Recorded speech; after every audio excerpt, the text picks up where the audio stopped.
Hi and welcome to one of my tutorials. I've not done one in ages, but today sees the launch of the new Stampin Up 2014-2015 annual catalogue. If you haven't seen it, this is it. And if you hop on over to my blog, bluejellystampin.blogspot.co.uk, you can find out how you can get your hands on one. Today the technique I'm going to share with you is using our new Blendabilities pens, and they're on page 212 of the new catalogue. The colours aren't all available at the moment, they're going to be staged, but you can again find out more about that on my blog. I did show a sneak peek of a project last week on my blog, and it was this card here, which uses this technique with the Blendabilities, and I'm going to show you how to create this. You need a stamp set that you can colour in, and I've used the Flower Shop stamp set, and I'm using this stamp just here, the flower. Now, to use Blendabilities, because they're an alcohol ink, you will need to invest in a Memento ink pad, and if you use the normal black ink pad or a StazOn, the black ink will bleed with your markers and you won't get the professional look that you're hoping to achieve. So, as always, ink to the stamp. I'm just going to stamp a few so that I can show you a couple of colouring in techniques, and that's dry pretty much straight away. It's a very quick drying ink. The Blendabilities I'm going to use today are Wisteria Wonder collection and Rich Razzleberry. Oh, sorry, no. Rich Razzleberry and Coastal Cabana, that's better. And you can see them here. I've got them in one of the clear mount boxes.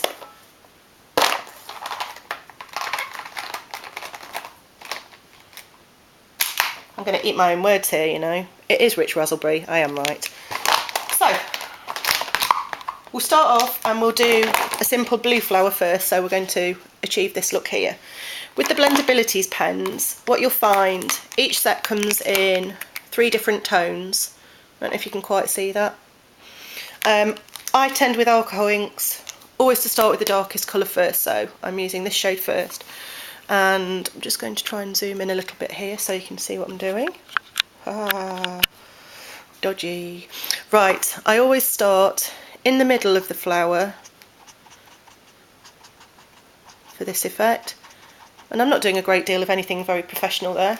One colour, next darkest, and I'm using the brush end of the pens, please note.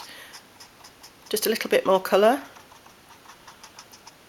I'm going over the top of the original shade, and then with the lightest pen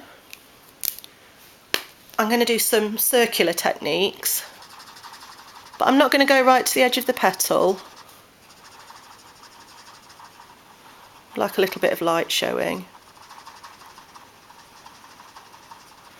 Okay, you don't have to be precious about how you do this, just keep going and keep blending until you're happy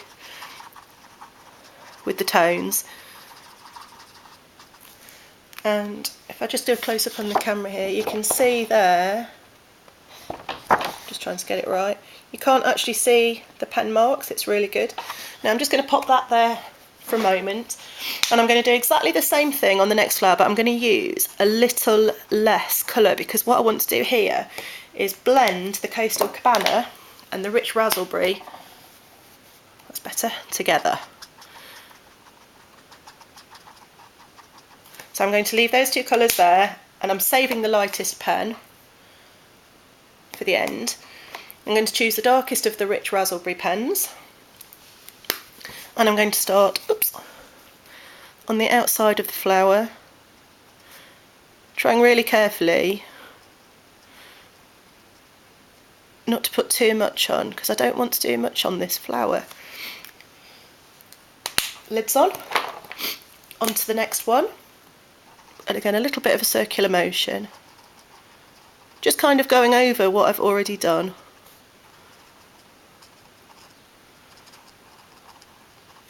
Gosh, so therapeutic colouring in. And then the lightest of the Razzleberry pens, which is this one, a little bit more. And I'm going around in circles, which is not a professional technique, it's just one I like to do. as I like to colour in.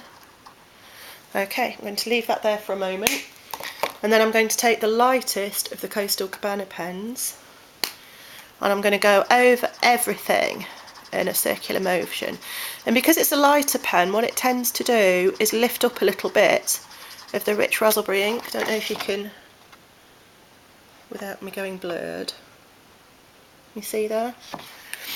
So I'll just carry on going over. I'll back this on my blog with some photos so it's a little bit clearer. But again, you go over the rich raspberry and over all the Coastal Cabana and just keep blending.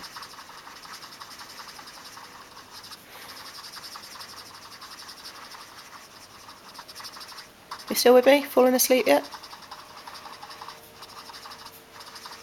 Okay, I'm not entirely happy with that, so I'm just going to do a little bit more of the darker colour.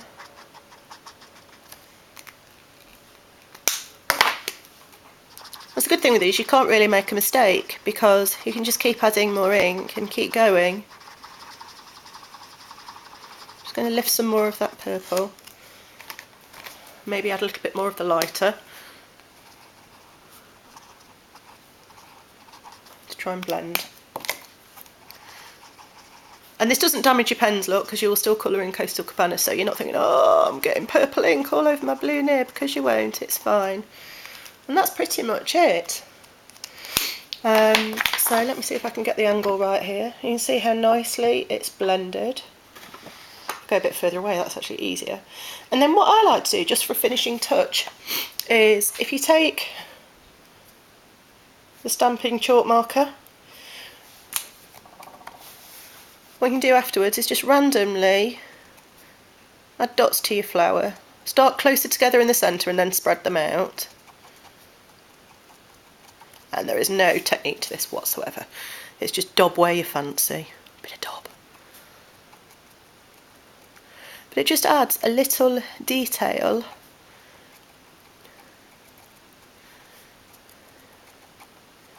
to your flower. I would just leave that for a moment or two to dry. But you can see there what a difference that makes, just adding a little highlight.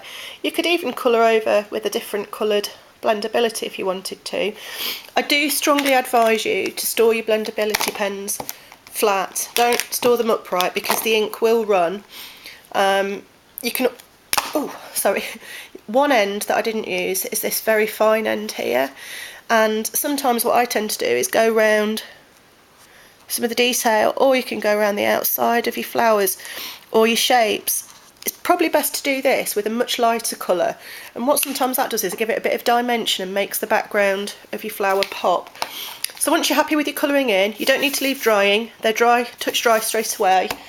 Simply punch them out with the matching flower pansy punch, and if you can see on this card here, I've used dimensionals to stick them down, and then in the centre I've taken some of our smallest self-adhesive pearls and I've coloured these with the Daffodil Delight blendability. Okay, so I'll be doing lots of tutorials on blendabilities because colouring in really is pretty much one of my favourite things. So please pop by the blog and do order yourself some blendabilities. They come in packs of 3 and we do the skin tones as well, a pack of 6. So for all of those of you that enjoy colouring in little figures and things like that, you can have loads of fun with these. Okay, thanks for watching.